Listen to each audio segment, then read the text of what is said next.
For many years, science fiction writers have hypothesized about what it would be like if the internal combustion engine was never invented and instead steam power had been the dominant force of the 20th century. We shudder to think about how much coal we'd need to get through if this steampunk fantasy had come to pass, but those of you who find this alternative future appealing may wish to sample Ionocraft Racing on the iPhone. It boasts steam-powered vehicles, Victorian-era racetracks, and a whole host of upgrades to unlock and bolt onto your bizarre-looking steel steed.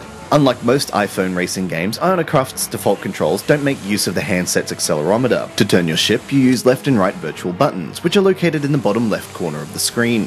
It's possible to enable a tilt-based control system, but to be honest, we found ourselves warming up to the old-school button-based configuration. Sadly, this choice has more to do with Ionocraft Racing's performance issues than anything else. The game really struggles on high-detail tracks, with the frame rate dropping to unacceptable levels when you pass through tunnels or race by complex pieces of trackside architecture using a third-generation iPod Touch. This makes controlling your ship incredibly difficult, as your tilts and turns aren't reflected on screen as quickly as they should be. The lack of a brake compounds this issue, as the only means you have to slow down your racer are lifting your finger off the throttle or slamming into a wall, which damages your hull and can lead to a fiery death. It's clear the game's technical issues have forced the developer to make Ionocraft Racing a time trial affair. There are no other races on the track, and if there were, we dread to think of how the game would perform. It's a shame that this issue exists because there's so much here that's worthwhile. The manner in which you slowly upgrade your ship with race earnings is addictive, with new parts becoming available as you move through the 13 different courses. Upgrading requires thought too. A new turning system will allow you to bank more sharply, but if you fix it to the wrong place on your vehicle, it won't operate as well as it should.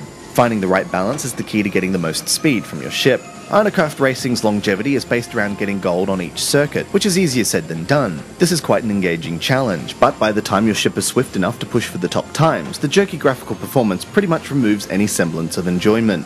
It's disappointing that the developer has pushed this game onto the market in such a state, because it's obvious that it requires more work before reaching its full potential. In time, that might prove to be the case, but right now Ionocraft Racing's technical issues mean we can't recommend it.